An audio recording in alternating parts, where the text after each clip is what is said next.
Yo voy a grabar este estudio para los hermanos que no se van a poder conectar, obviamente. Ya. Bueno, vamos a empezar. Vamos a ver las dos naturalezas del cristiano. Vamos a tratar de verlo lo más rápido posible porque ya hemos hablado bastante de este tema y creo que es un tema conocido por todos. Bueno, las dos naturalezas del cristiano, ¿cierto? Nosotros tenemos que entender de que el ser humano tiene una naturaleza pecaminosa. Cuando hablamos de naturaleza, hablamos de esencia, de lo que le da sustento. Cuando hablamos de naturaleza en este sentido, es por ejemplo, cuando hablamos de la base, la esencia, ¿cómo podríamos decirlo? El sustento, la sustancia por la cual algo subsiste o por lo cual está creado. O una naturaleza también podría entenderse como un ambiente en el que alguien vive, ¿cierto? Es algo, cuando se habla de naturaleza, se habla de origen, de sustento, de algo que se da naturalmente, ¿ya? Entonces, ¿por qué hablamos de que el cristiano tiene dos naturalezas? Porque bíblicamente nosotros podemos ver de que el cristiano sigue luchando contra una naturaleza que la Biblia la llama el hombre viejo, la carne, la, el hombre de pecado, o el cuerpo de pecado, perdón. Pero también la Biblia dice de que el cristiano, y solo el cristiano, tiene una nueva naturaleza, que es hecha según Dios. ¿Ya? Vamos a ver ejemplos de las dos naturalezas en Efesios 4, 22, 24 y Colosenses 9, o sea, 3 del 9 al 10. ¿Tienes tú alguno, David? Efesios. ¿Lo puedes leer, por favor? Amén. En cuanto a la pasada manera de vivir, despojados del viejo hombre, que está viciado conforme a los deseos engañosos, y renovados en el espíritu de vuestra mente, y vestidos del nuevo hombre, creado según Dios en la justicia y santidad de la verdad. Ya, aquí vemos un tema importante de que en este versículo bíblico que acaba de leer David, nosotros vemos de que nombra dos naturalezas y le está hablando a cristianos. Le está diciendo despojados del viejo hombre, o sea, a los cristianos que tienen el viejo hombre, y le dice revestidos por el espíritu de vuestra mente, ¿cierto? Con el nuevo. Entonces está hablando de dos hombres o dos naturalezas, que no significa que hayan dos seres aparte de uno dentro de uno, sino que realmente son dos naturalezas, dos esencias, por tratar de explicarlo así. Entonces, algunos aspectos importantes, que este viejo hombre, ¿cierto? Está viciado, está lleno, por decirlo de alguna forma, está conformado, o lo único que tiene son deseos de error. Y cuando habla de error, no está hablando o sea, está hablando realmente de que no llevan a Dios. Nada de la carne lleva a Dios. Y lo importante es poder que nosotros empecemos a discernir. Y eso se hace a través de la unción que Dios nos da. Nosotros empezamos a discernir lo que es carne y lo que muchas veces es demonios. Cada vez que nos conozcamos más a nosotros mismos, incluso nuestra vieja naturaleza, mejor vamos a poder discernir lo espiritual y vamos a poder negar nuestra carne y luchar contra ella de una manera efectiva. En la otra parte del texto que habíamos leído, ¿cierto? Habla de una renovación. Y esa renovación se hace cuando nosotros nos vestimos el nuevo hombre. Y esto es importante porque lo que vamos a estudiar acá es que el nuevo hombre está en nuestro espíritu. Entonces, aquí hay una acción que yo tengo que hacer, ¿cierto? Porque yo no tengo que hacer que nazca mi nuevo hombre. Mi nuevo hombre está, pero me tengo que vestir de él. Ejemplo, lo más profundo de mí, vamos a hacer que es un armario. Y ahí está la ropa del nuevo hombre. Y yo la tengo que sacar y vestírmela. Y eso no es algo figurativo. Cuando habla aquí Pablo de vestir del nuevo hombre, ¿cierto? Está hablando de acciones. Yo tomo las acciones que hace el nuevo hombre, el tipo de pensamiento que tiene el nuevo hombre, la forma de pensar, la forma de actuar, la forma de razonar, la forma de entregarse, la forma de amar a Dios, todas esas cosas. Y cuando hablo de vestir es porque las empiezo a hacer mías. Las aprendo, las practico, muchas veces me voy a equivocar, me voy a exagerar en hacerlas, no las voy a entender, voy a fallar, pero eso significa estarme vistiendo del nuevo hombre. ¿Ya? Es una acción que yo debo hacer, no la hace Dios. Dios ya hizo el milagro de darme la nueva naturaleza, pero aquí dice de que yo me tengo que vestir, pero no me puedo vestir si no me despojo del viejo, si no dejo el viejo. Creo que en la versión 1960 dice a que os despojéis, o hay una versión que dice de despojarse del viejo hombre. Acá dice a que dejéis. Ya. Eso habla de que si yo me quiero vestir, primero me tengo que vestir de lo que tengo. Nosotros estamos impregnados, llenos, vestidos de este viejo hombre, de sus costumbres, de sus deseos de error, y eso quiere decir que yo no puedo confiar en la carta. ¿Por qué? Porque estoy vestido de deseos de error. Lo que yo deseo, aunque sean, entre comillas, buenos deseos, van a estar vinculados al error. No le van a chuntar a agradar a Dios, por muy buena intención que tenga, por muy bonito que sea. Entonces, yo me tengo que desvestir de eso.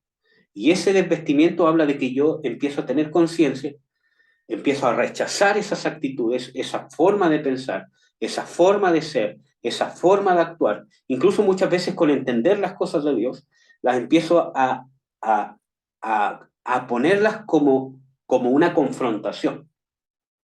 Ya, ya no les doy cabida para desarrollarlas, sino que ahora yo las veo como enemigos. Y ese es el despojo que da puerta para que yo me pueda vestir de lo nuevo. ¿Ya? Y hay un tema importante en el versículo 24 que dice, el nuevo hombre que está creado conforme a Dios. Por eso que yo les he dicho muchas veces de que el nuevo hombre está creado a semejanza de Dios. Conforme es con la forma, que no quiere decir una forma que nosotros tengamos algo de estar cercanos a ser un Dios, porque eso es una herejía, sino que compartimos su naturaleza, como lo dice en segunda de Pedro. Compartimos su naturaleza y dice, conforme a Dios en justicia y en santidad de verdad. Y esas son las cualidades más importantes de un cristiano que se está vistiendo del nuevo hombre. La santidad y la justicia. De verdad. Y cuando habla de verdad, no es necesariamente algo creíble, sino cuando habla de verdad es porque está fundamentada en la verdad, que es la... Porque, ¿cuál es la definición bíblica de verdad? Tiene dos definiciones. La verdad es la palabra de Dios. Jesús dice, santifícalos en tu verdad, tu palabra es verdad. Y la verdad es la persona de Jesucristo. Jesús dice, yo soy el camino, yo soy la verdad.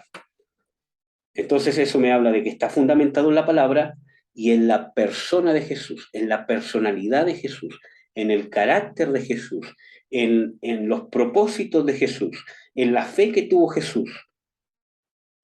Un compromiso con su obra, un compromiso con su misión, un compromiso con su visión de las cosas. Entonces, la santidad, hermanos, no es vivir como un religioso.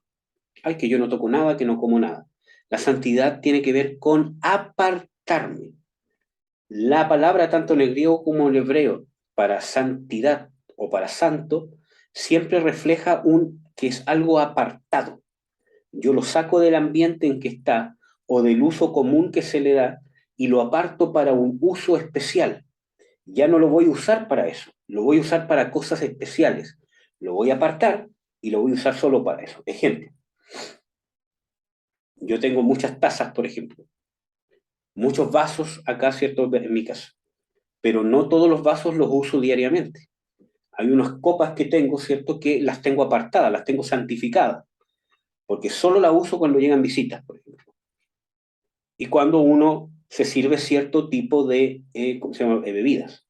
¿Cómo se llama? Un mantel también, que no es un mantel que uso a diario, sino que lo pongo, ¿cierto?, cuando hay un cumpleaños importante, quizá una vez al año o dos veces al año.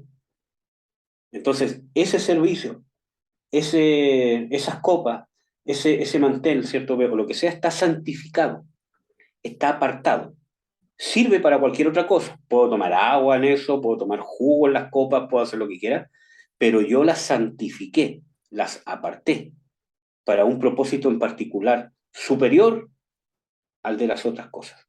Y eso requiere de que esas copas no los vaya a usar para todo, para lo que hacen todos los otros vasos.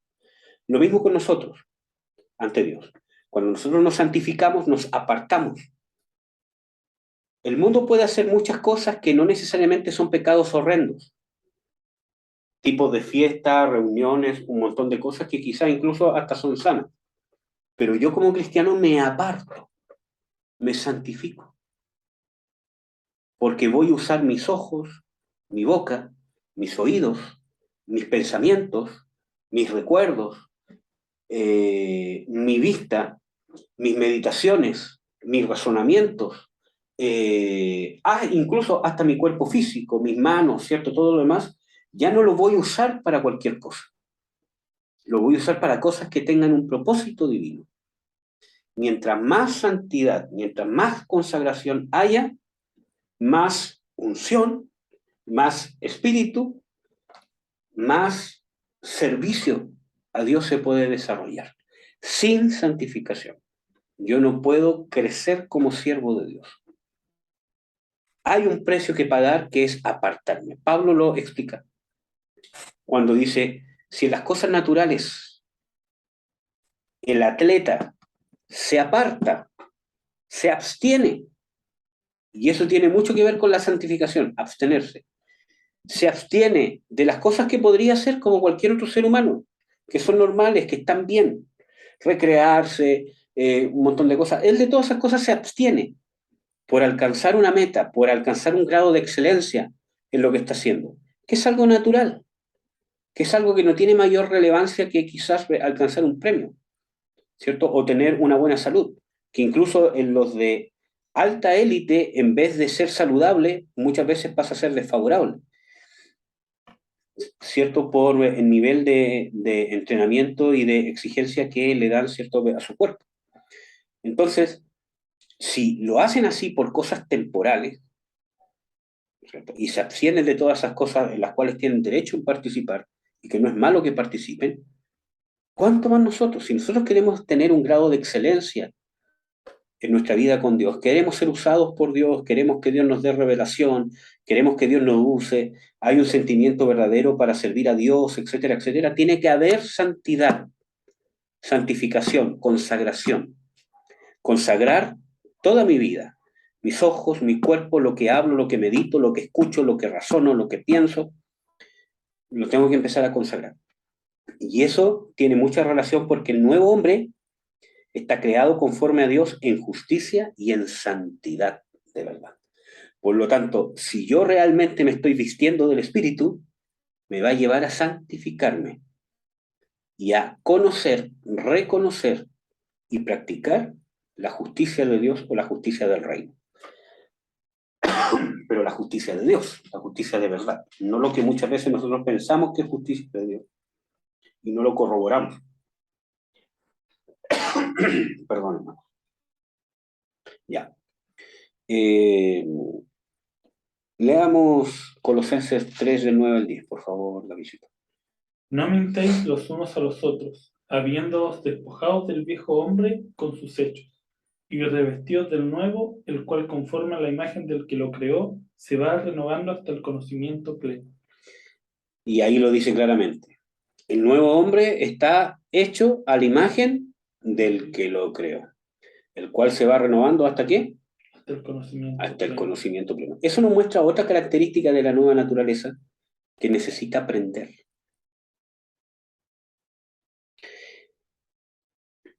Eso no quiere decir de que la creación de Dios sea imperfecta. Hay una nueva naturaleza que no puede pecar, que tiene toda la intención de amar a Dios, que está, está lleno de Dios, etcétera, etcétera, que está creado conforme a su imagen, pero yo necesito hacerlo crecer.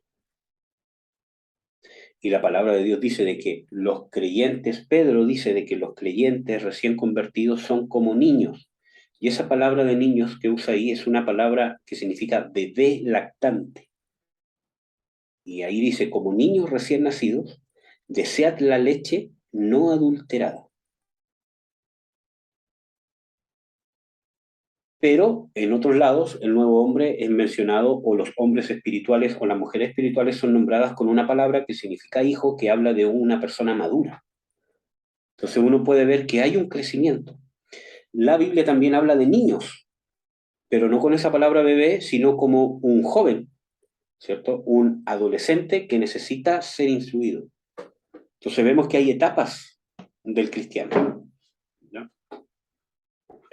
Bueno, el mismo Señor Jesucristo en Mateo 26:41 dijo, el espíritu a la verdad está, bueno, aquí dice presto, pero la versión 1960 dice, el espíritu a la verdad está dispuesto, mas la carne está enferma. Y eso nos muestra que el mismo Señor Jesucristo nos dice, el viejo hombre está enfermo, no puede. El espíritu está dispuesto ¿a qué? A hacer la voluntad de Dios. Esto lo dice Jesús en el contexto cuando le pide a sus amigos, ¿cierto? Velad con él, y los ve que estaban cargados de sueño. Entonces él le dice, velad y orad. El espíritu, la verdad, está dispuesto para orar, para velar, pero la carne está enferma. Ya. El viejo hombre, en Romanos 6:6, Pablo le llama al viejo hombre carne. ¿Tienes tú Romanos? Sí. ¿Lo puedes leer? Sabiendo esto, que nuestro viejo hombre fue crucificado juntamente con él, para que el cuerpo del pecado sea destruido, a fin que no sirvamos más al pecado. A ver, léelo de nuevo. Sabiendo esto, que nuestro viejo hombre fue crucificado juntamente con él, para que el cuerpo del pecado sea destruido, a fin de que no sirvamos más al pecado. Déjame leerlo acá porque quizás Ahí tengo. la versión es diferente.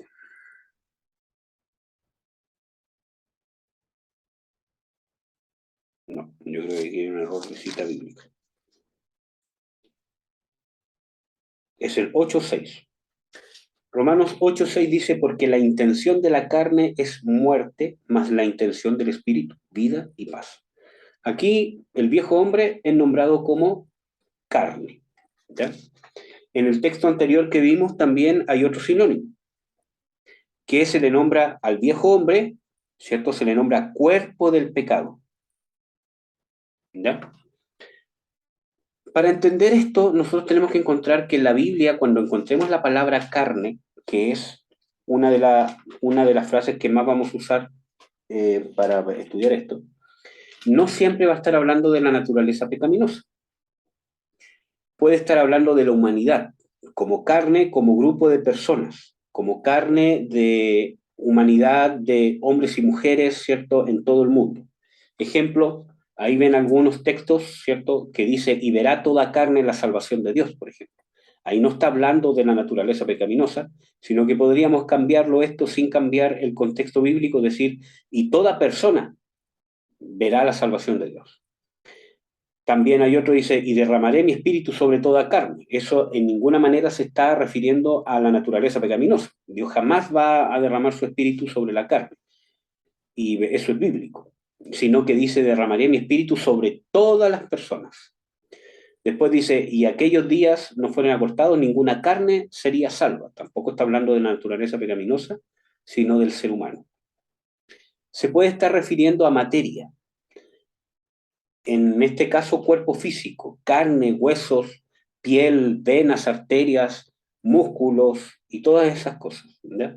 Por ejemplo, en Juan 1:14 dice, y aquel verbo fue hecho carne. No está hablando ni de humanidad, ni de naturaleza pecaminosa, sino está hablando que fue hecho carne, fue hecho una naturaleza humana, con carne, huesos, etcétera, etcétera.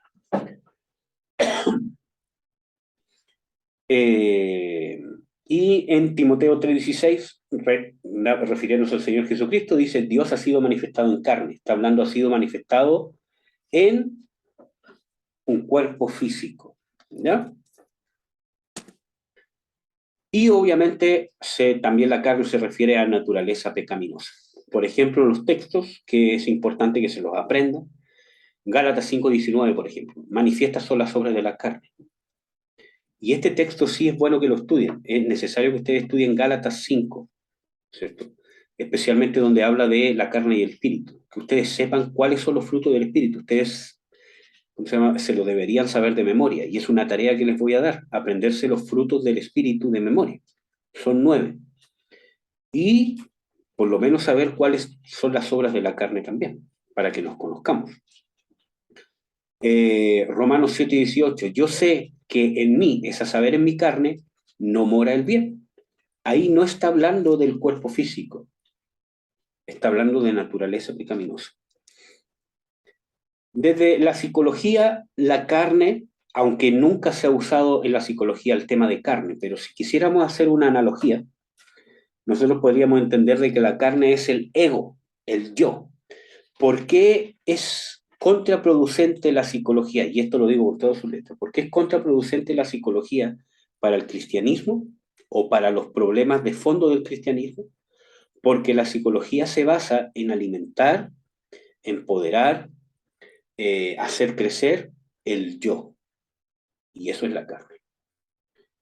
Entonces, si bien la psicología tiene consejos prácticos que pueden ser útiles, ¿cierto?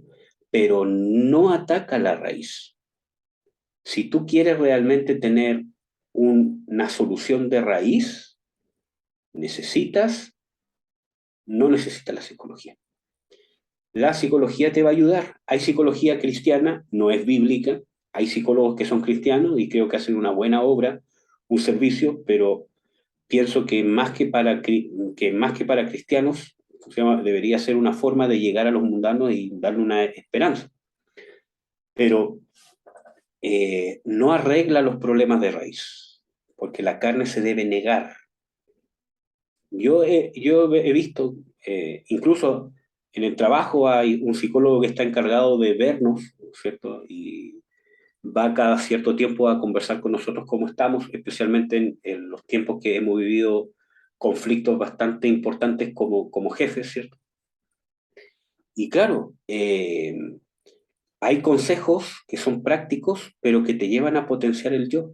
¿Y cuál es el problema? Cuando tú, por ejemplo, cuando tú encuentras que alguien te da un consejo y te resulta, te potencia el yo, te sientes mejor, se arregló más o menos la situación, después es más difícil arreglar el problema de raíz. Porque ¿cómo te convences de que ese consejo está limitado? Y eso depende también de lo que yo quiera lograr. ¿Me quiero conformar con esto? ¿Quiero conformarme solamente con mi felicidad? ¿O quiero conformarme con el propósito que Dios tiene para mí? Que no solamente que yo sea feliz, es que le sirva. ¿Amén? Ya. De ahí vienen todos los derivados de egoísmo, egocéntrico, ególatra. Ya. Es importante que nosotros sepamos en el Salmo 51:5, David escribe, en pecado me concibió mi madre y en maldad he sido formado. Y uno dice, ¡oh, qué terrible! David está diciendo en un salmo, no este David que tengo aquí al lado, sino el rey David. ¿Cierto? Dice en el salmo, en pecado me concibió mi madre y en maldad fui formado. También el mismo Pablo refiere en una de sus cartas diciendo que el hombre natural no puede discernir las cosas de Dios porque se han de discernir espiritualmente y no puede. Y eso nos dice de que no tiene la naturaleza o no tiene el espíritu vivo o activo o como debería estar para tener comunión con Dios, porque se ve imposibilitado de entender las cosas de Dios porque su espíritu está muerto.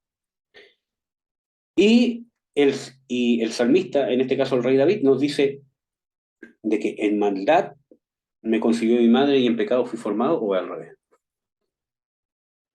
Pero nos habla de que todos niños, cuando es concebido, su concepción, lo que se forma en la naturaleza caída, en la naturaleza pecaminosa. Primera de Juan 1 también habla, Primera de Juan 1, 8 y 10, dice de que si nosotros decimos que no tenemos pecado, y después dice, y si nosotros decimos que no hemos pecado, y ahí está hablando de la naturaleza pecaminosa y de la acción de pecar. Entonces, un niño nace con naturaleza pecaminosa, por eso que todo ser humano, desde el momento que es concebido, está destinado a la condenación. Y no hay salvación para él si no es por Jesucristo. Pero hermano, ¿qué pasa con los niños que mueren abortados? ¿Qué pasa con los niños que no tienen culpa de nada y son asesinados, son violados, mueren en un terremoto, mueren en un ¿cómo se llama? Accidente, ¿cierto? Todo lo demás. Como si no tuvieron la oportunidad ni el discernimiento todavía para poder decidir recibir al Señor Jesucristo como su Señor y Salvador? Bueno, la realidad de nuestra naturaleza pecaminosa, la realidad del pecado de la humanidad es que está condenada. Y no es que sea injusto Dios, porque esas son las consecuencias del pecado y es nuestra condición. Dios en su misericordia nos saca de esta condición. ¿Qué pasa con todas estas personas? El mismo sacrificio del Señor Jesucristo por la humanidad, ¿cierto? Y esto es algo que yo estoy convencido. El mismo sacrificio del Señor Jesucristo por la humanidad da la oportunidad de que todas esas circunstancias que les mencioné, de los abortos, de todas esas cosas, puedan recibir la justicia de Dios a su favor. Pero es por causa de que hubo un hombre que se llama Jesús que cumplió, ¿cierto?, la obra redentora y la ley. Y eso da la posibilidad de que en ellos se cumpla, de que los que han vivido injusticia, Dios les va a hacer justicia. Y eso abre la puerta para la obra de Dios. Pero todo radica en Jesucristo, ¿ya? Por eso que Dios puede contar esa inocencia. Pero si Jesús no hubiese muerto por nosotros, ni aún esos niños, ni aún nadie tendría ninguna posibilidad de salvación. No es que Dios se la niegue, sino que del hecho de estar como está la naturaleza desde que cayó Adán y Eva, ya no se puede. Por eso que Dios tuvo que intervenir de esta manera. Era porque no había otro camino. Nosotros ya lo vimos en Cristología. ¿Ya? Bueno, según Romanos 7:23 al 8:2, ¿cierto? En la carne, que es el viejo hombre, como ya vimos, opera la ley del pecado y de la muerte. Y en el espíritu opera el nuevo hombre, o la ley del espíritu de vida en Cristo Jesús. Por eso, cuando ustedes encuentren sinónimos de que somos vivificados en Cristo Jesús, somos resucitados con Cristo Jesús, o que la vida de Dios se manifieste en nosotros, o que la vida del Señor Jesucristo se manifieste en nosotros, está hablando de la acción del Espíritu Santo a través del nuevo hombre sobre nuestras vidas. O ser renacidos, ser renovados, ser reengendrados. El viejo hombre está totalmente viciado, como ya lo vimos, ¿cierto? Corrompido, pervertido, degenerado, y no puede ser reformado.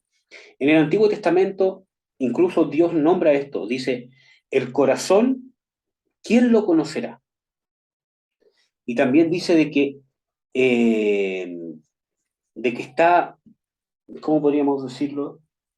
Está, vamos a buscar ese texto, ¿me puedes ayudar, David? Creo que está en Jeremías o Isaías.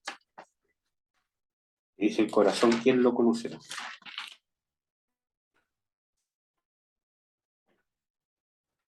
Vamos a tener que buscar una concordancia. Si tú lo puedes buscar por mientras, cuando lo tengas me lo das, yo voy a continuar. Vamos a ver. Entonces, ahora yo les voy a mostrar, y aquí sí les voy a pedir que me pongan atención a los monitos que van a salir acá. Se los voy a explicar con pera y con manzana.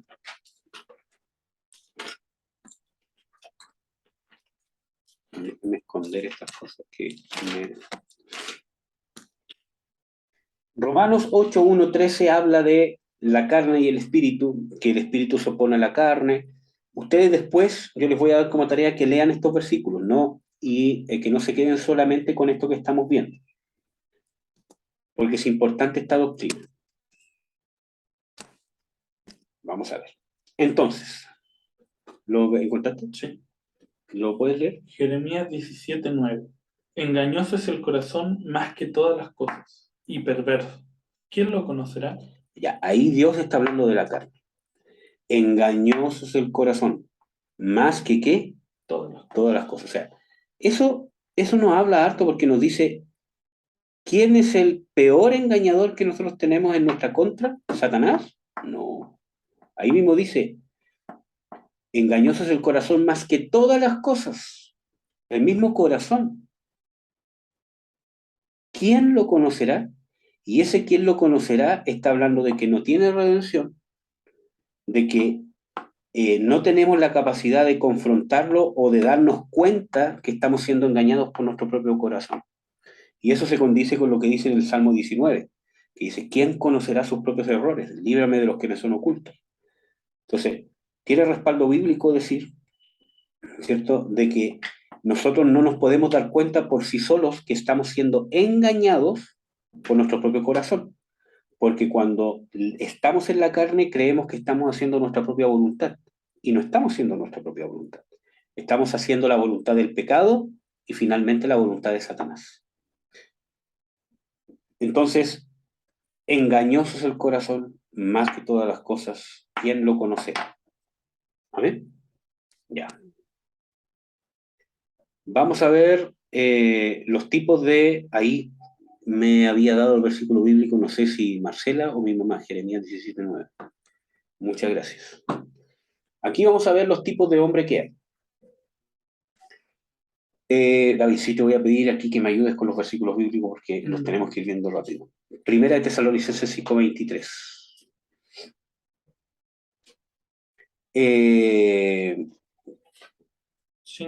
23. Y el mismo Dios de paz os santifique por completo, y todo vuestro ser, espíritu, alma y cuerpo, sea guardado irreprensible para la venida de nuestro Señor Jesucristo. Ya.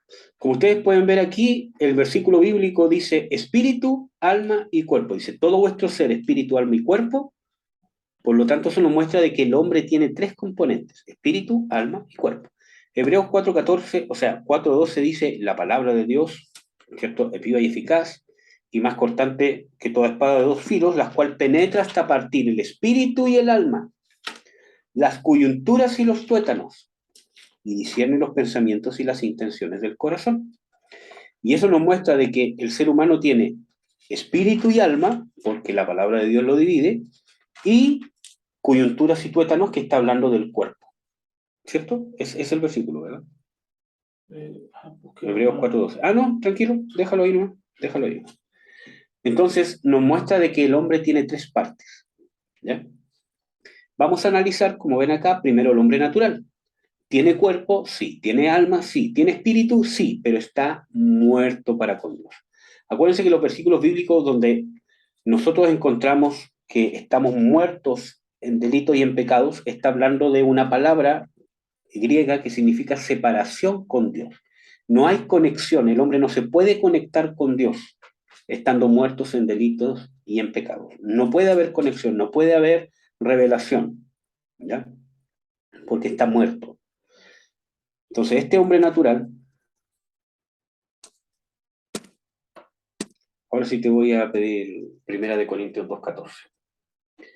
Entonces, vemos acá, en el lado izquierdo, las partes del hombre, espíritu, alma y cuerpo. Pero en el lado derecho, aquí al medio de la pantalla, vemos aquí las dos naturalezas. ¿Ya?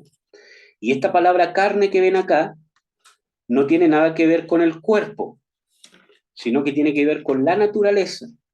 Y el espíritu que ven acá, ¿cierto? Si bien tiene relación con el espíritu del hombre, pero habla de la nueva criatura que habita en el espíritu del hombre, que el hombre natural no la tiene, por eso que tiene una tacha el espíritu y está con ese color, porque el espíritu está muerto y obviamente no tiene nueva naturaleza, porque el espíritu está muerto.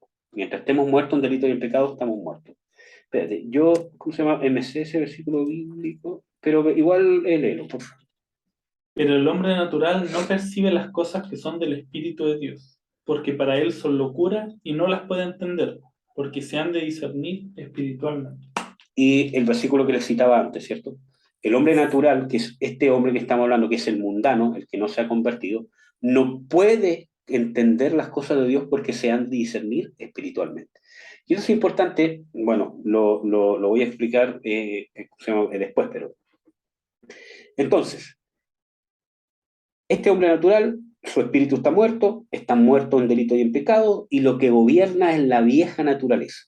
Si ven acá donde dice Dios, hay una flecha amarilla aquí arriba, y no hay forma, ¿cierto?, que Dios pueda penetrar en el ser humano. Y vemos acá a Satanás, que tiene libre entrada al ser humano por medio de la carne. Esos puntos rojos que ven ahí dentro de la carne y dentro del alma y del cuerpo en este hombre natural son demonios. Los demonios tienen libre entrada en la carne. ¿Amén? Y Satanás tiene completo dominio. En 1 Timoteo también dice de que los que se oponen al Evangelio, a Dios, que son todos los mundanos, ¿cierto? Están cautivos a voluntad de Satanás. Creen que estamos haciendo nuestra propia voluntad, pero estamos haciendo la voluntad de Satanás. Nosotros hemos hablado de la rebelión. El otro día nuestro hermano Franco hizo un estudio sobre la rebelión y la desobediencia. Y una persona desobediente que cree que está haciendo su voluntad y no la de Dios, realmente está haciendo la voluntad de Satanás, por medio de los deseos que está teniendo la carne. ¿Qué es lo que hace Satanás con los deseos de la carne? Los intensifica, los alimenta, los hace más fuertes, ¿ya? Y terminamos siendo esclavos. Aquí vemos el hombre carnal. El hombre carnal es un cristiano, pero que vive conforme a la carne. ¿Puedes leer 1 Corintios 3 del 1 al 4? De manera que yo, hermanos, no pude hablaros como a espirituales, sino como a carnales, como a niños en Cristo. Os di a beber leche y no vianda, porque aún no erais capaces, ni sois capaces todavía. Porque aún sois carnales, pues habiendo entre vosotros celos, contiendas y disensiones, ¿no sois carnales y andáis como hombres? Porque diciendo el uno, yo ciertamente soy de Pablo, y el otro, yo soy de Apolos, ¿no sois carnales? Ya. Entonces, es importante de que acá, por ejemplo, está hablando de que primero Pablo le está hablando, dice, hermanos, yo les tuve que hablar como a carnales. Y mientras tú buscas el otro versículo, voy a tener que seguir este texto porque hay varias cosas importantes que analizar. Vamos a ver 1 Corintios 3, del 1 al 4. De manera que yo, hermanos, eso le está hablando a cristianos, no le está hablando a mundanos, no pude hablarlos como a espirituales, sino como a carnales, como a niños en Cristo. Os di a beber leche y no vianda, porque aún no podíais, ni aún podéis, porque todavía sois carnales, que habiendo entre vosotros celos, contiendas y disensiones, ¿no sois carnales y andáis como hombres? Entonces, ¿qué es lo que le está recriminando Pablo? Y eso es importante poder verlo, que aún sois carnales. Y eso nos muestra de que hay un periodo en que el cristiano va a ser carnal. Lo ideal es que sea un periodo corto. Mientras más yo me consagre, mientras más profunda sea mi conversión y yo me vaya consagrando, santificando, buscando liberación, buscando que me echen fuera todos estos demonios que yo puse acá, ¿cierto?, como puntos rojos, que estaban dentro de mi carne y yo vaya buscando, ¿saben qué? Necesito que me echen fuera el demonio de la perversión, el demonio de la lujuria, el demonio, ¿cómo se llama?, de la locura, ¿cierto? El demonio de, ¿cómo se llama?, la lástima propia, el demonio de la rebelión, el demonio del intelectualismo, el demonio de la soberbia, de la arrogancia, de la depresión, de la amargura, y cuántas otras cosas hay, ¿cierto? Yo necesito irme liberando. La Biblia habla y lo hace ver como una responsabilidad del creyente. Dice, limpiaos, ustedes, cristianos, limpiaos de toda contaminación de carne, que es lo que estamos hablando ahora, y de espíritu. Obviamente no se está refiriendo a que estamos contaminados por el Espíritu de Dios, sino está hablando de espíritus demoníacos. Necesitamos ser libres. Jesucristo le ministró liberación a sus discípulos, a sus apóstoles. O sea, ¿cómo vamos a pensar nosotros que no necesitamos que nos echen fuera demonios? Todo cristiano debe haber pasado en más de una oportunidad porque alguien, ¿cierto?, le haya echado fuera demonios y haber perseverado en esa administración constante, que no es una administración, que no es al final solamente de un estudio, sino haber perseverado hasta que yo haya corroborado que ese demonio o los demonios que hayan sido salieron de mi vida. Pero nosotros somos hijos de lo instantáneo, todo rápido. Oraron por mí, participé en un estudio donde al final dijeron sale demonio, y yo, ay, listo, ya soy libre, sigamos. Pero yo no corroboro que realmente fui libre. Yo no pruebo los espíritus, y aún muchas veces ni sé cómo se prueban los espíritus. No tengo una corroboración ministerial que alguien, ¿sabes qué? Sí, yo veo también que estás libre, por ejemplo. Y esa es responsabilidad del cristiano. La Biblia responsabiliza al cristiano de ese proceso de libertad y de liberación. Entonces, vamos a ver algunas características en este hombre carnal. Es cristiano, como vimos, ¿cierto? Y lo que reclama Pablo aquí es que aún sois cristianos. En Hebreos 5 también, Pablo dice también de que por causa del tiempo debería ser ya maestros, o sea, ya hombres espirituales que podrían enseñar a otros, no con estudios ni con prédicas, sino gente que ya debería tener un nivel de conocimiento y de relación con Dios que sería digno de imitar y que puede salir de sabiduría de ellos que a otras personas puede edificar. Pero aún sois carnales, aún tenéis necesidad de leche y no de vianda sólida, que es muy parecido a lo que dice acá. Entonces vemos de que hay un proceso esperable de un cristiano que sea carnal, pero cuando se mantiene en el tiempo pasa a ser pecado. Entonces, el cristiano carnal o el hombre carnal, su espíritu, como ven acá, está vivo, ya no está muerto. Tiene nueva naturaleza, nació de nuevo. Y aquí puse un desglose de qué significa alma. Significa emociones, mente o intelecto y voluntad. Que también nosotros podemos encontrar en la Biblia muchas veces la palabra corazón que se refiere a las emociones. En el Antiguo Testamento muchas veces podemos encontrar la palabra corazón que se refiere a toda la alma, o la palabra corazón en algunas ocasiones, hay que ver el contexto bíblico, se puede estar refiriendo al espíritu. Pero en su mayoría se refiere o a las emociones o al alma. Y obviamente el cuerpo. Si ven aquí todavía hay puntos rojos. Si ven, obviamente no nos vamos a basar en una doctrina para poder ver que una persona tiene demonio o no por los puntos que yo puse acá, ¿ya? Pero solamente es para que ustedes puedan ver de una manera gráfica lo que realmente dice las escrituras. ¿Un cristiano carnal tiene influencia demoníaca? Sí.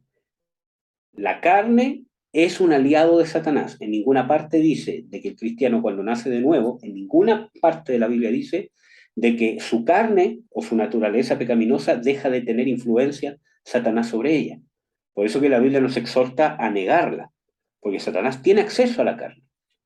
Si yo la niego, ese acceso va a ser limitado o la idea es que llegue a ser nulo. Entonces, si ven acá en el centro de la pantalla, Dios ya tiene acceso por medio de la nueva naturaleza, del espíritu. Ya tiene contacto con el hombre, tiene influencia sobre el hombre. Es mi decisión cómo yo manejo mi mente, mi voluntad y mis emociones, cuánto yo deje de pasar de la influencia de Dios hacia mi alma y mi cuerpo. Y de eso depende mi voluntad, que es lo que les explicamos al principio de vestidos del nuevo hombre. Que Pablo también lo explica, dejar la mentira, hablar verdad cada uno con con sus hermanos. Dejad de robar. O sea, dice, el que hurtaba no hurte más, sino gane, ¿cierto? Con sus manos, ¿cómo se llama? Lo que es honesto para que tenga también que compartir con los hermanos. Y yo podría agregar, sin faltar a los versículos bíblicos, el que era soberbio y arrogante con el conocimiento, deje de ser soberbio, deje de ser arrogante, deje de poner en eso su confianza y empiece a poner su confianza en Dios, humíllese delante de Dios y empiece a vivir como el menor de todos y el que necesita ser enseñado en todo. Ese es un ejemplo de despojarse del viejo hombre y vestirse del nuevo hombre. ¿Mm? Práctico. Entonces, Dios tiene influencia, pero Satanás aún tiene influencia, porque el hombre carnal nació de nuevo, pero todavía la carne tiene mucha influencia sobre él. Incluso hay versículos bíblicos donde comparan al hombre carnal con el hombre mundano, con el hombre mundano. Por ejemplo, este mismo versículo de 1 Corintios 3, en el versículo 3 dice, ¿no sois carnales y andáis como hombres? Y esa palabra hombres obviamente no se está refiriendo a seres humanos, porque ellos son seres humanos también, sino está hablando como mundanos. Andáis como cualquier mundano. O sea, ¿qué diferencia hay entre ustedes y los mundanos? Es que nací de nuevo, sí, pero ¿cómo se evidencia si yo te veo desde afuera? ¿Cuál es la diferencia? Sigo participando en las mismas reuniones, tengo los mismos amigos, ¿cierto? Sigo haciendo las mismas cosas, etcétera, etcétera. ¿Cuál es tu diferencia? ¿Amén?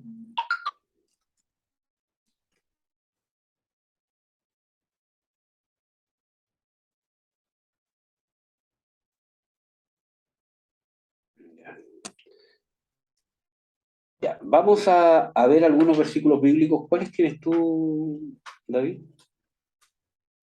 ¿Tienes el que dice ahí Romanos 8? 8:11. Ya, no, pero, ¿cómo se llama? No vamos a ver eso. Bien. Yo te voy a pedir si puedes buscar el Efesios 4:24 y Segunda de Corintios 5:17, por favor. Nombre de Corintios. 5:17. De modo que si alguno está en Cristo, nueva criatura es. Las cosas viejas pasaron, y aquí todas son hechas nuevas. Ahí está hablando de la nueva naturaleza. Si puedes buscar Primera de Juan 3:9. Efesios 4:24. Ah, ya, ¿no? ya, quiero también. Y vestidos del nuevo hombre, creado según Dios en la justicia y santidad de la verdad. Eso creo que... Sí. Primera de Juan 3:9.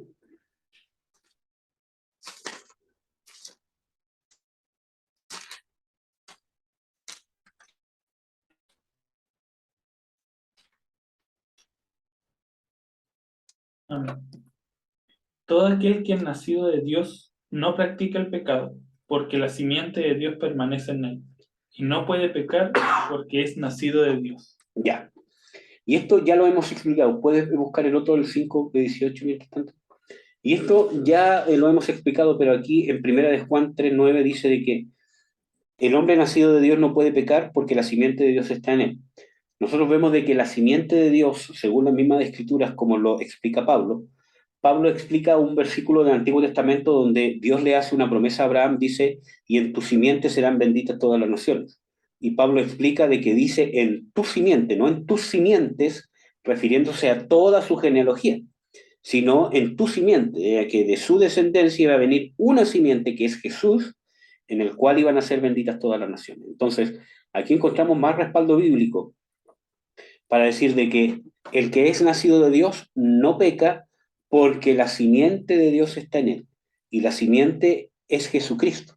Acuérdense que el mismo Jesucristo dice, el que guarda mi palabra, vendremos mi Padre y yo y haremos morada en él. ¿Cierto? La Escritura nos dice también de que nosotros somos morada de Dios en el Espíritu. Entonces, Jesucristo está dentro de nosotros. Las Escrituras hablan y dicen de que los que son de Cristo tienen el Espíritu de Cristo. También las Escrituras dicen de que el Espíritu Santo habita dentro de nosotros. También dice de que Dios habita dentro de nosotros. Dice de que el Padre y el Hijo habitan dentro de nosotros. El Señor Jesucristo también dice a sus, ¿cómo se llama? A sus, ¿cómo se llama? A sus a sus ¿cómo se llama? Discípulos. El Espíritu que está con vosotros estará en vosotros. Entonces, vemos, ¿cierto?, realmente de que Dios habita dentro de nosotros desde el momento del nuevo nacimiento. Vive Dios aquí adentro. Padre, Hijo y Espíritu Santo. ¿No? Y desde ahí quiere influenciar sobre mi mente, mi voluntad, mis emociones y mi cuerpo. Y eso depende cuánto yo dejo que esa influencia se haga. ¿Cómo? Dejando de hacer las cosas de la carne y empezar a hacer, a tomar como propias, a entrenar cómo debo vivir según las cosas del Espíritu. ¿Ya? ¿Qué dice el 5:18? Sabemos que todo aquel que ha nacido de Dios no practica el pecado, pues aquel que fue engendrado por Dios le guarda y el maligno no le toca. Ya. Y aquí está. Dice que el Pues que es, aquel que fue engendrado por Dios, y aquel en mayúscula refiriéndose a Jesucristo, le guarda y el maligno no le toca. ya, aquel que fue engendrado por Dios, ahí está hablando de que ahí hay dos cosas, de que lo que es engendrado de Dios no puede pecar, como ya lo vimos en 1 Juan 3:9, no puede pecar porque es un nuevo hombre creado conforme a Dios, donde habita Dios, ahí no hay pecado. Cuando nosotros pecamos en nuestra mente, nuestra voluntad, nuestras emociones la que peca, pero nuestro espíritu no. Y dice de que el maligno no le toca. Eso quiere decir de que Satanás no puede contaminar el espíritu porque ahí habita Dios. No puede estar Satanás ahí. No puede. Es imposible. Pero sí puede haber influencia demoníaca en áreas de nuestra mente, en áreas de nuestra voluntad o en áreas de nuestras emociones. ¿Ya? Eso. Les voy a leer un versículo bíblico de los otros. Tú puedes buscar Primera de Pedro 3:4, mientras yo leo Efesios 4:14. Efesios 4:14 dice que ya no seamos niños fluctuantes y llevados por doquiera de todo viento de doctrina, por estratagema de hombres que para engañar emplean con astucia los artificios del error. Una de las características de los niños, que según Primera de Corintios 3:1 y 3, que ya lo leímos, los niños son los carnales, los cristianos carnales, los que están llenos de celos, de envidias. Miren, hermano, los peores celos son los celos espirituales. Cuando a mí me causa molestia, cuando a mí me causa pesar de que una persona sea más espiritual que yo, eso es una obra de la carne, de las peores obras de la carne, porque en esa obra de la carne se engendra la muerte. ¿Por qué mató Caín a Abel? Dice que por celos, porque sus obras, las obras de su hermano eran más justas que las de él. Y dice de que Caín, ¿cierto?, era del maligno. Eso lo explica Pedro. ¿Y saben qué pasa con las personas que están llenas de carne y llenas de celos? Se vuelven religiosas. Y muchas veces cuando uno habla de religión, ¿cierto? Muchas veces nosotros nos inflamos el pecho. Ah, los religiosos son los que dicen tres gloria a Dios, los que andan diciendo aleluya, los que para ellos todo es el culto, todo es aquí, ellos son los religiosos, yo no soy como ellos, yo soy más centrado, ¿cierto? Hermano, eso no es ser religioso. Incluso yo he conocido gente espiritual que tiene esas costumbres y no necesariamente es religiosa. Son cosas que con el tiempo va a aprender, quizás se va a dar cuenta que no son tan importantes, pero esa no es la esencia de la religión y de la hipocresía que Dios aborrece. Son costumbres que para Dios no van ni vienen muchas veces. Pero la religión que Dios aborrece, el religioso es una persona que condena al otro. Por ejemplo, ¿qué peor cosa hay, hermano, y qué engaño más terrible de la carne? Porque ni siquiera Satanás. Cuando, por ejemplo, yo sé que tengo algo malo y hay alguien que tiene una área que es mejor que yo, ¿en qué sentido? Yo tengo un problema en cierta área y hay otra persona que no lo tiene, ¿cierto? Y en vez de yo crecer, yo prefiero encontrarle cosas malas a la otra persona para yo no sentirme mal. Y eso es el principio demoníaco, principio de celos, principio de muerte. Y uno lo ve en el mundo cristiano mucho, especialmente cuando uno da consejos muchas veces. Dice, hermano, tienes, mira, veo esto, todo lo demás, yo creo que, y pese a que uno lo hace sin un tema condenatorio, decirle, mira, tú eres así, tienes que cambiar, ¿cómo se te ocurre? Sino, mira, ¿sabes qué? Yo veo esto y creo que lo que puedes hacer es esto, ¿cierto? Tienes que hacer esto si realmente quieres salir de esto, etcétera, etcétera. Oremos, veamos cómo lo podemos hacer, todo lo demás. Y en vez de volverse a Dios, le ponen oído a la carne y finalmente al diablo, ¿cierto? Y empiezan a decir, oye, pero esta persona es así, pero esta persona que te dice, que se cree, y empiezan a buscarte algo malo, incluso a provocarte para que caigas en algo malo, para sentirse que no tienes derecho a decirle nada. Y pasa en el mundo cristiano, que hacen el papel incluso de tentador, y el tentador es Satanás por los celos. Los celos es un pecado terrible, directamente conectado con el diablo. De ahí nace el homicidio, de ahí nace la envidia, de ahí nace el homicidio físico y espiritual.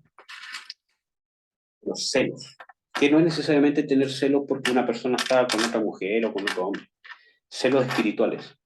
Cuando yo me siento mal porque otra persona está más cerca de Dios, tiene más revelación, y yo me empiezo a sentir mal y prefiero encontrarle cosas malas para sentirme mejor.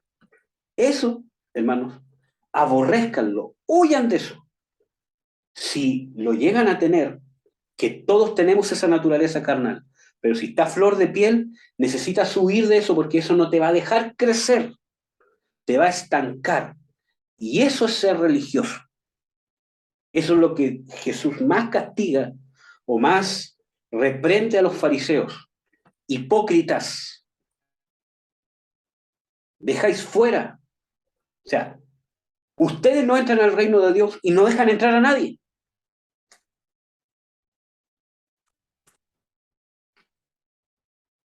En ningún momento el Señor Jesucristo castigó sus ritos judaicos,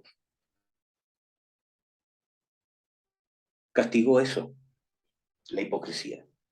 Y eso es ser un religioso al cual Dios aborrece. Muchas veces nosotros incluso hasta nos burlamos de los hermanos que de repente dicen como siete gloria a Dios y todo lo demás, y de repente la broma y todo lo demás, pero lo religioso no es estar metido en las cosas de Dios, quizás estoy metido más de lo que debería, todo lo demás, pero esas son cosas solucionables que a Dios ¿cómo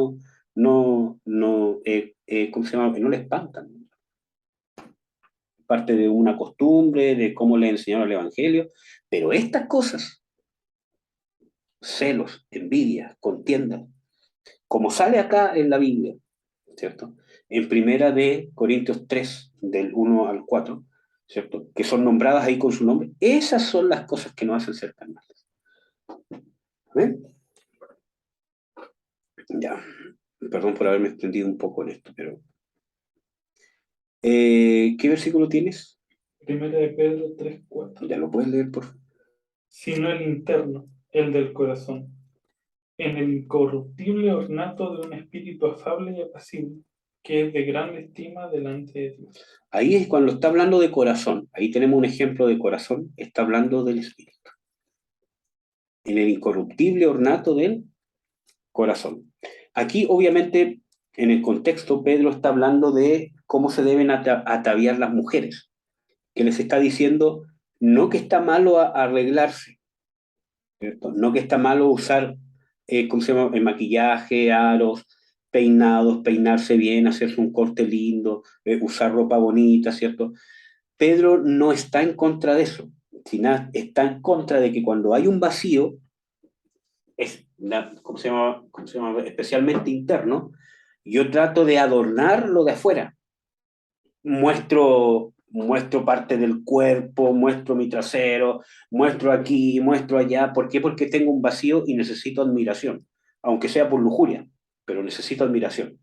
¿Cierto? ¿Cómo se llama? Necesito provocar algo. Entonces, Pedro está diciendo, mira, que las mujeres no se atavían con ornatos ostentosos, o sea, está hablando de soberbia, de grandes collares, aros, unos peinados ostentosos, ¿cierto?, para lucirme por sobre las demás hermanas, que soy más bonita, que tengo mejor cuerpo, que tengo más adornos, no sé.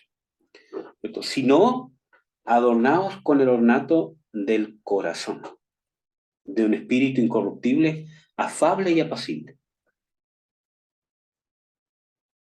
Ahí está hablando de que no solamente se aplica para las mujeres, sino cuando habla de afable y apacible, está hablando del hombre espiritual, tanto para hombres como para mujeres. Bueno, en el hombre carnal hay más versículos bíblicos donde ustedes los pueden buscar después con tiempo, donde hacen referencia a la contaminación demoníaca que puede tener, ¿cierto?, el hombre natural. ¿Ya? Ahora, ¿qué hora es, David? Las 11. Ya. Empezamos con las 10 del estudio. Vamos a estar unos 15 minutos más y lo otro lo vamos a dejar para el próximo viernes. Y aquí vamos al otro hombre, que es el hombre espiritual. Que nosotros vemos, ¿cierto?, que también tenemos, ¿cierto?, el espíritu, el alma y cuerpo, pero aquí estamos hablando ya de un hombre espiritual, donde la naturaleza espiritual, como pueden ver en el centro de la pantalla abajo, el hombre espiritual tiene más terreno, o la naturaleza espiritual, ¿cierto?, tiene más terreno ganado dentro del ser. Gobierna la naturaleza, que significa que el espíritu está teniendo influencia completa o mayor o casi total sobre su alma y sobre su cuerpo. Y su carne está minimizada, negada a tal punto que Satanás ya casi no tiene influencia sobre el ser completo del ser humano. Y la influencia de Dios es más poderosa. Y eso se gana en la práctica, en la experiencia que voy teniendo con Dios. Entonces, Primera de Corintios 2:15, ¿cierto?, que creo que ya lo leímos. Bueno, leímos el 14, vamos a leer el 15.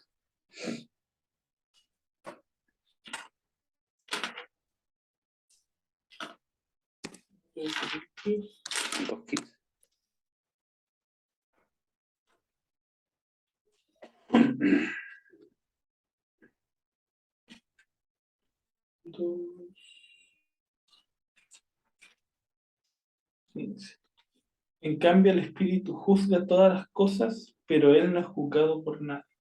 Aquí está contrastando lo que habíamos leído en el capítulo 14, que está hablando de que el hombre natural no puede entender las cosas de Dios porque se han de discernir espiritualmente. Eso nos habla inmediatamente de que el hombre espiritual puede discernir las cosas de Dios, porque ¿qué dice después en el 15? Pero él no es juzgado por nadie. No, el 15 de completo. Ah, ya. En cambio, el Espíritu juzga todas las cosas. ¿El Pero espíritu o el espiritual? el Espíritu. El espiritual está hablando del hombre espiritual, juzga todas las cosas. ¿Qué significa eso? De que tiene entendimiento, de que tiene discernimiento. En el contexto bíblico está hablando de discernir. Entonces, la capacidad que tiene el hombre espiritual es de poder discernir, poder juzgar, poder entender todas las cosas a través de la sabiduría de Dios. La Biblia también habla de una sabiduría terrenal, animal y diabólica, y de una sabiduría que desciende de lo alto, que es de Dios, ¿ya? Y que trae paz sobre todas las cosas. ¿Cuál encontraste? Efesios 3:16. Ah, lo iba a leer yo. Ya, dale. Ah, No, mira, yo voy a leer ese, si me ya. puedes buscar Juan 6:63. Por favor. Efesios 3:16 dice, que usted, conforme a las riquezas de su gloria, el ser corroborados con potencia en el hombre interior por su espíritu. Esto es importante. ¿Dónde Dios nos fortalece? ¿Dónde Dios nos corrobora? En el hombre interior por su espíritu. ¿Dónde el Espíritu Santo nos da fuerzas? ¿Dónde el Espíritu Santo nos fortalece? En el espíritu. Puede ser que el Espíritu Santo, estoy dando un ejemplo muy exagerado, pero puede ser que el Espíritu Santo nos esté fortaleciendo, pero yo ando en la carne, por lo tanto toda esa fortaleza que estoy recibiendo en el Espíritu no la está percibiendo ni mi alma ni mi cuerpo, porque yo estoy haciendo que mi alma y mi cuerpo estén en la carne. La lástima propia, los celos, la contienda, me quedo en mí mismo, centrado en mi yo, ¿cierto? En la arrogancia, en la soberbia, no tengo idea, en cuántas otras cosas más, o en algún otro pecado, ¿cierto? Y ahí me quedo, por lo tanto, la fortaleza no la voy a poder traspasar a mi alma. En cambio, si yo ando en el espíritu que parte desde un corazón quebrantado, ¿cierto? Cuando abro en el espíritu, en un corazón contrito y humillado, inmediatamente la fortaleza que el Espíritu Santo me está dando en el espíritu va a empezar a venir a mi alma. Entonces, por ejemplo, nosotros vemos esto ejemplificado, por ejemplo, en el Salmo 103. El Salmo 103 nosotros vemos una persona que lo está pasando mal, que tiene dudas, pero ¿qué hace? Se humilla, le habla a su alma, se pone en el lugar de espíritu, le dice, bendice alma mía Jehová, bendiga todo mi ser su santo nombre. ¿Qué significa eso? Que su alma no tenía ganas de bendecir a Jehová, de la situación que estaba viviendo, que su ser no quería bendecir a Jehová. Y muchas veces nosotros nos quejamos, ay, es que no tengo ganas de orar porque mucho me da sueño, es que no, es que nadie me quiere, que me rechazan, que siento pena y no tengo ganas de leer la Biblia. Entonces, o no, ¿para qué voy a...? No. Entonces, nosotros tenemos que luchar, hermanos, porque así cuando nosotros tenemos esa actitud, seguimos en la carne. ¿Y cómo vamos a recibir la fortaleza? Ay, Señor, fortaléceme, ayúdame. Y Dios nos manda la ayuda al Espíritu, pero nosotros andamos en la carne y dejamos al Espíritu a un lado. ¿Cómo vamos a recibir esa fortaleza? Me tengo que despojar del viejo hombre, de todos esos deseos del error, porque es un error no buscar la comunión con Dios cuando estoy mal, sobre todo, ¿cierto? Es un error, ¿cierto? Y yo me tengo que despojar de ese error y empezar a vestirme de los deseos del Espíritu, querer estar en comunión con Dios. Entonces, ahí es cuando yo me tengo que postrar y decir, no, bendice alma mía Jehová, bendiga todo mi ser su santo nombre, aunque no tenga ganas de levantar las manos y aunque sienta que estoy haciendo el ridículo, levanto mis manos, empiezo a adorar al Señor. Señor Jesucristo, tú eres mi Señor, tú eres mi Salvador, Señor. Yo declaro, confieso nuevamente, Señor, y que tú eres mi Señor, que tú eres mi Salvador, que tú moriste por mí en la cruz, que soy tu hijo, que soy tu hija, que tú vives en mi corazón, que tú me amas, Señor. Ten misericordia, perdona mis pecados. Yo creo que tu sangre es más que suficiente para perdonarme, para limpiarme. Yo recibo tu perdón en el nombre de Jesús de Nazaret. Pero muchas veces nosotros nos volvemos religiosos y creemos que eso es un rito. Nosotros tenemos que declarar todos los días que Jesucristo es nuestro Señor, hermano. Notificarle a nuestra alma, a nuestro cuerpo, que constantemente, mira, Pedro dice de que hay que luchar contra los deseos carnales que batallan contra nuestra alma. Entonces yo tengo que iniciar el día diciendo, Jesús es mi Señor, Jesús es el Señor de mi mente, Jesús es el Señor de mi corazón, Jesús es el Señor de mis pensamientos, Jesús es el Señor de mi cuerpo, Jesús es el Señor mío completamente en el nombre de Jesús de Nazaret. Y ahí mismo, si hay un pecado que no he confesado, lo confieso, Señor, perdóname por lo que hice anoche, perdóname por lo que hice ayer, ayúdame, ¿cierto?, a vencer los celos, la rabia, el egoísmo. Señor, perdóname en el nombre de Jesús, y si tengo que volver a pedir perdón a mediodía, vuelvo a pedir perdón. Eso es andar en el Espíritu, hermano. Eso no es ser religioso. Orar no es ser religioso. Arrodillarme no es ser religioso. Porque muchas veces, ¿cierto? Esta nueva onda juvenil, entre comillas, digo, ¿cierto?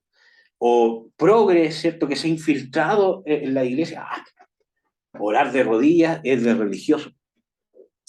La Biblia muestra gente que oró sentado, gente que oró caminando, gente que oró de pie, y está bien, es bíblico. Pero ¿cuántas veces te arrodillas y te postras ante Dios físicamente ahora? Por lo menos deberías hacerlo una vez al día. No, es que eso es ser religioso del pasado. Ya Dios te escucha en todo momento. Sí, Dios te escucha en todo momento, pero la Biblia dice que debemos doblar nuestras rodillas. Yo no puedo dejar de hacer algo porque alguien lo ha dejado. ¿Cuántas veces levantas tus manos en el día para bendecir a Dios? Ay, es que eso es de religioso, sí. Dios sabe lo que hay en el corazón. Sí, Dios sabe lo que hay en el corazón. Tú no sacas nada con levantar las manos físicamente, sino si tu corazón no está rendido a Dios. Tenemos todo de acuerdo. Pero ¿cuántas veces levantas tus manos a Dios? ¿Adoras a Dios? ¿Le cantas una canción a Dios diariamente? ¿Levantas tus manos para, ¿cómo se llama? Adorar? Ah, es que Dios sabe que lo adoro aquí adentro. Pero la Biblia habla de que tenemos que levantar las manos físicamente. Es un mandamiento. ¿Lo haces? A veces ni en los cultos lo hacen. Teniendo la comodidad muchas veces de alabar a Dios, ay, qué fome, los hermanos no van a poder tocar y me pusieron un video, yo ya he visto esa canción y ya la pongo, apago, apago ¿cómo se llama? La cámara y ya estoy ahí esperando que termine el video, ¿cómo se llama? Me entretengo con lo que veo en el video, cómo tocan la guitarra, cómo la gente cierra los ojos, o voy a hacer otra cosa, o incluso hasta duermo, no tengo idea. Eh, ¿Te postras? ¿Te arrodillas? Estando en la comodidad de tu casa, de tu dormitorio solo, donde nadie te ve, donde no vas a hacer ¿cómo se llama? El ridículo, ¿te arrodillas? Cuando dice, Señor, te entrego mi vida, ¿cierto? En una canción, por ejemplo, te arrodillas, te postras, pones tus manos arriba y dices, Señor, me postro delante de ti, te alabo, te bendigo, Señor, tú eres mi Señor, tú eres mi Salvador, Señor, te amo. Es un mandamiento, los salmos lo dicen. Levantar las manos a Dios, batir palmas, alabadle con el cuerpo, alabadle con cántico nuevo, alabadle con vuestra boca.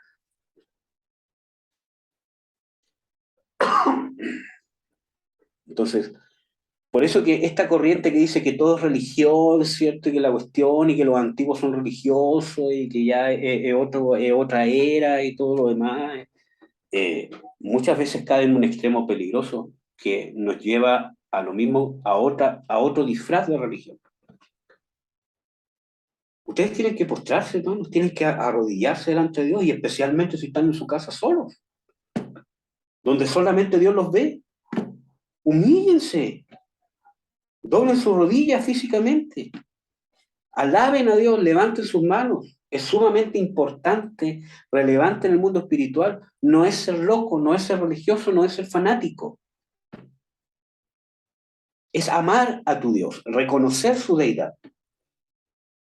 Gente que valía mucho más que nosotros se postró delante de Jesús, físicamente sus rodillas, reconociendo que era el Señor. ¿Por qué nosotros no? Entonces, son cosas que tenemos que hacer. De esa manera nosotros, con todos estos ejemplos y muchas cosas más, obviamente, nosotros andamos en el Espíritu y negamos la carne. El diablo es muy astuto, hermano. Y va cambiando las cosas, las va modernizando, pero muchas veces es la misma carne que va cambiando de cara. Entonces, tenemos que postrarnos cuando adoren, estando en la comodidad del Zoom o acá presente todo lo demás. Si no pueden prender la cámara porque a veces se entiende porque estoy haciendo otra cosa, no sé, estoy haciendo lo demás, pero date el tiempo de dar la adoración a Dios como hermanos. Ustedes no saben la bendición que trae que adoremos como hermanos, juntos. Que lo ideal es que estemos acá, juntos, físicamente, pero ya no se puede, está el Zoom, genial. Gracias, Señor, por el Internet, todo lo demás, pero unámonos. No me quedo ahí esperando que termine la canción, ay, el hermano, ojalá que haga una prédica corta. Entonces, eh, aprovecha, aunque tenga la cámara apagada, arrodíllate ahí, levanta las manos, Señor, cántale con las manos arriba. Ustedes no saben lo importante y la trascendencia que tiene eso. No es ser religioso, no es ser fanático, no es ser anticuado, es amar a Dios como un niño. David danzó de una manera que hasta su propia esposa le dijo, qué vil danzaste, qué mal y qué ridículo hiciste en frente de las doncellas de todo el pueblo de Israel. Y David dijo, por causa de Dios, me haré más vil ante tus ojos, porque yo soy un adorador. David adoraba a Dios. se deleitaba en su presencia.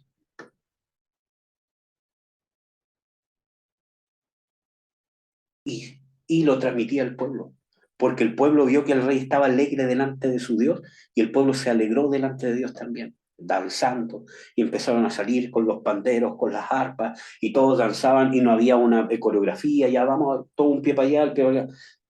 Se dejaron llevar por cómo quiere, porque, miren hermanos, yo estoy, ¿cómo se llama?, leyendo otra vez el libro de Deuteronomio, y todo lo que pide Dios, las ofrendas, el diezmo, porque son tres tipos de diezmo que Dios ¿cómo se llama?, exigía al pueblo de Israel.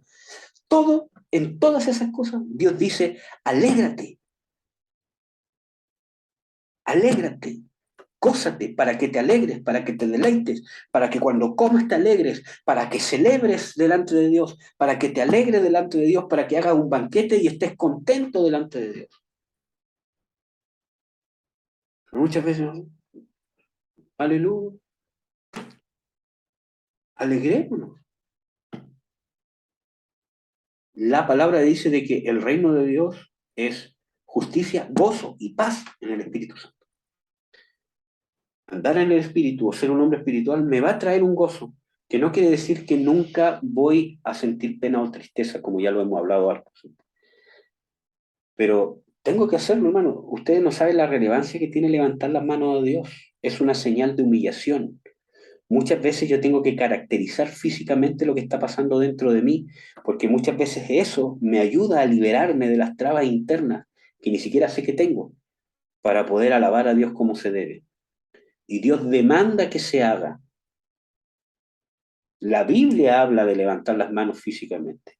La Biblia habla de hablar con su boca, de cantar con boca en voz audible, de declarar que Él es el Señor, declarar que Él es el Rey, hablad de sus formidades, decid que Él es grande en misericordia, decid que para siempre es su misericordia, que se grite con pandero, con danza, con cántico nuevo, con palmas, con salterío, ¿cierto? Con danza, con gozo, con júbilo. Y hay tiempo para todo, hay tiempo para gozarse delante de Dios, para gozarse en su presencia, hay tiempo para entristecerse, especialmente cuando pecamos o cuando estamos contristados por el Espíritu. Hay tiempo para todo. Entonces, por eso que le he hablado un poco de lo que muchas veces se ha entendido por religión, pero hemos perdido la esencia de lo que atacaba a Jesús como religioso. ¿Amén? Ya. El hombre espiritual, ¿cierto? ¿Y qué hora es? Ya son las 11:15 ya. Ya. Vamos a ver lo que viene ahora,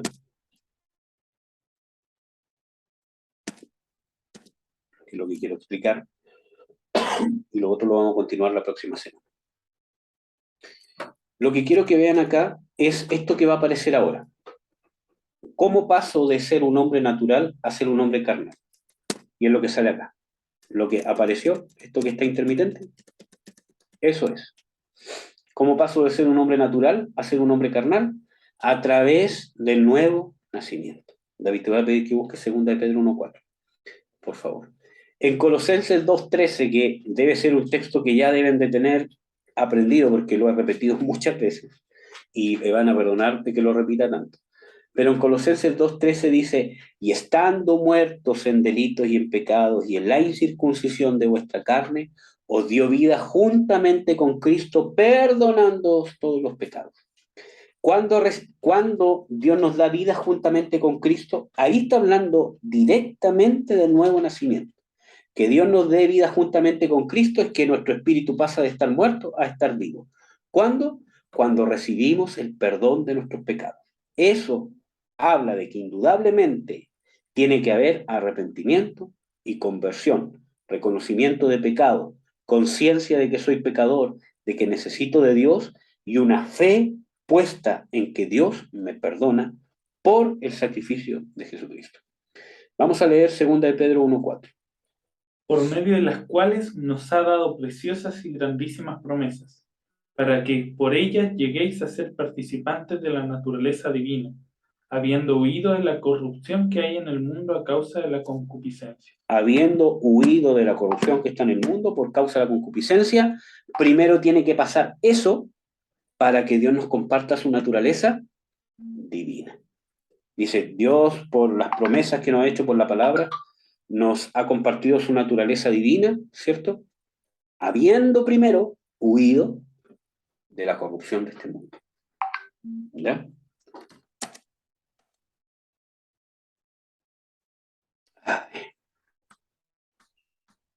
Hoy sí, sí, 1 hora y media el estudio. Siempre ha sido 1 hora y media. Ya. Ahora, y con esto vamos a terminar. Y esto va a ser lo último. ¿Cómo pasamos de ser un hombre carnal a ser un hombre espiritual? Y este es un texto que yo lo he mencionado, lo vamos a ver la próxima semana con más detalle, pero acá solamente lo voy a mencionar, a través del bautismo en el Espíritu Santo. El bautismo en el Espíritu Santo o el bautismo con el Espíritu Santo. De esa manera, nosotros pasamos de ser un hombre carnal o a un hombre espiritual, o tenemos esa posibilidad. Mientras no recibamos el bautismo en el Espíritu Santo, vamos a poder quizás crecer, pero nunca vamos a poder salir de esta carne, siempre va a tener un dominio sobre nosotros y siempre vamos a estar en una contienda, contienda, contienda, contienda, contienda, contienda, contienda, y nunca vamos a poder salir de esa contienda, porque las luchas tienen que ir cambiando. Siempre vamos a tener luchas, pero las luchas tienen que ir cambiando. Nosotros tenemos que ir venciendo. Que otra vez tengo la misma lucha, no importa, tengo lucha contra la carne, pero nosotros tenemos que ir venciendo, encontrando la forma ya de derrotar las, las contiendas que tenemos con nuestra carne. Tenemos que ir tomando victoria. Y eso inicia con el bautismo en el Espíritu Santo. El bautismo en el Espíritu Santo no es que yo diga, estoy bautizado porque oré o oraron por mí, me impusieron las manos. Yo tengo que tener evidencias de que soy bautizado en el Espíritu Santo. No convicciones internas, que yo me autoconvenza que sí. Yo necesito tener la convicción de parte de Dios, pruebas, ¿cierto? Que a mí me digan que estoy bautizado en el Espíritu Santo. Yo siempre digo, es mejor, ¿cierto?, pedir el bautismo en el Espíritu Santo y que Dios te diga, ya te lo di, a no pedirlo nunca, pensando que lo tengo y resulta que nunca lo tuviste. ¿Ya? Bueno, ahí Juan 20:22, Hechos 2:4, ¿cierto? Que lo vamos a ver ya en la próxima semana. Vamos a hablar que es un versículo que yo ya les he hablado bastante sobre la diferencia entre el nuevo nacimiento, el bautismo en el Espíritu Santo, que es una diferencia entre los apóstoles, ¿cierto? Que habían nacido de nuevo, Jesús sopló sobre ellos, pero les dijo, no basta, quédense acá en Jerusalén hasta que reciban la promesa que oísteis de mí que les daría el Padre, que seáis investidos de poder para que me seáis testigos. Y eso lo vivieron en Hechos 2:4. Amén, hermanos. Ya. Hasta acá lo vamos a dejar. ¿Alguien tiene alguna duda hasta ahora?